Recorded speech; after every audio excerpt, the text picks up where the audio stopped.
Assalamualaikum warahmatullahi wabarakatuh. Perkenalkan, nama saya Taqiyul Asfia.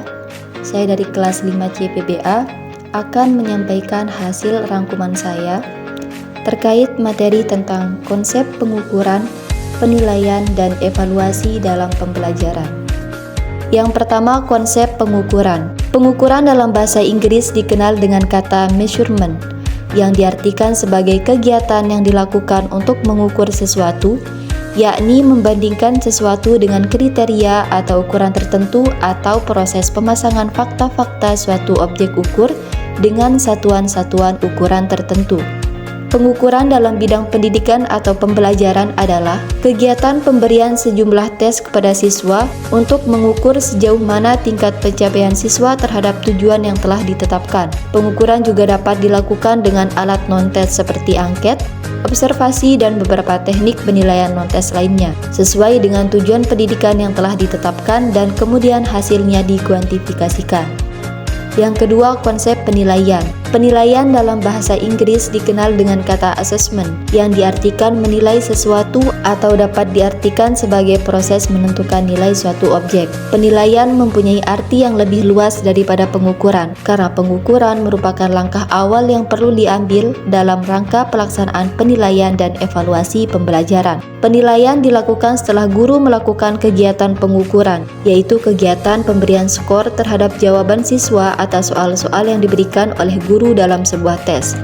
Yang ketiga, konsep evaluasi. Secara etimologi, evaluasi berasal dari bahasa Inggris dengan akar kata value, yang berarti nilai atau harga.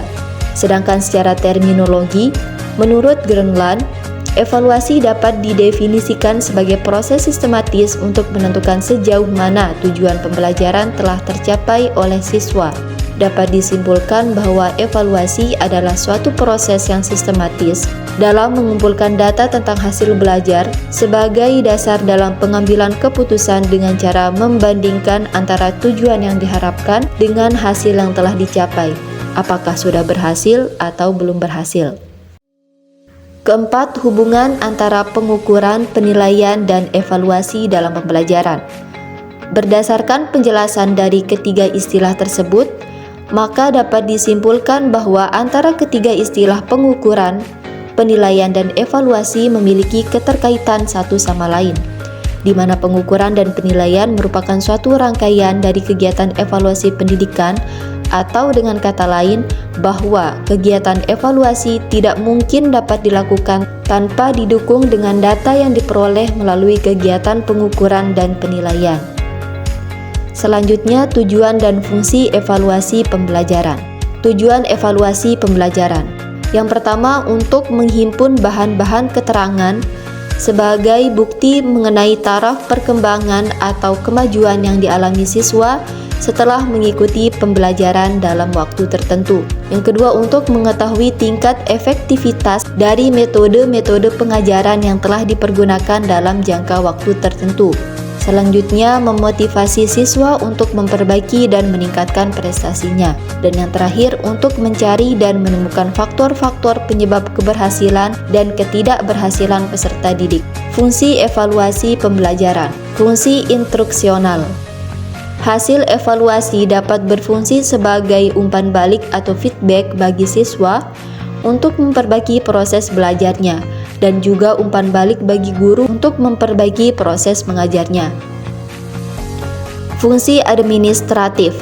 Hasil evaluasi pembelajaran dapat berfungsi sebagai bahan pemberian laporan kepada orang tua atau pihak-pihak yang berkepentingan. Fungsi diagnosa. Hasil evaluasi memiliki fungsi diagnostik, yaitu mengidentifikasi masalah atau kesulitan yang dialami siswa dan sekaligus berfungsi untuk merencanakan tindak lanjut berupa upaya-upaya pemecahan masalah sesuai dengan masalah atau kesulitan yang telah teridentifikasi. Objek evaluasi hasil pembelajaran. Yang pertama, domain kognitif, yaitu meliputi pengetahuan, pemahaman, penerapan, analisis, sintesis, dan evaluasi. Yang kedua, ranah afektif, yaitu mencakup kemampuan menerima, menanggapi atau menjawab, menilai, organisasi, dan menghayati. Yang ketiga, ranah psikomotorik, yaitu mencakup imitasi, manipulasi, presisi, artikulasi, dan naturalisasi.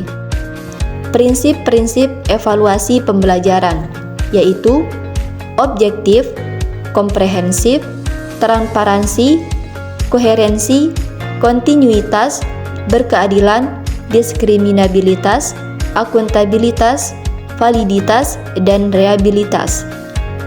Jenis-jenis evaluasi pembelajaran.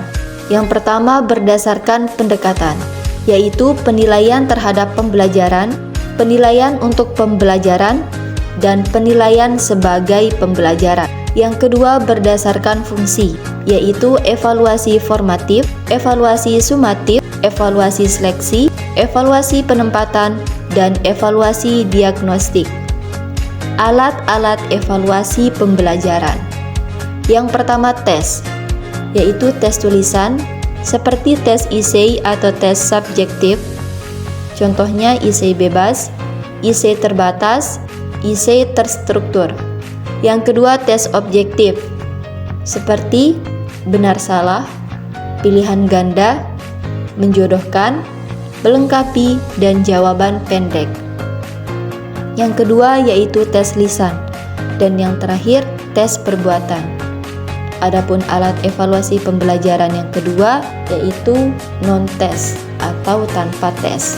Acuan standar penilaian yaitu ada dua. Yang pertama, penilaian acuan patokan, dan yang kedua, penilaian acuan normatif. Sekian yang bisa saya sampaikan. Wassalamualaikum warahmatullahi wabarakatuh.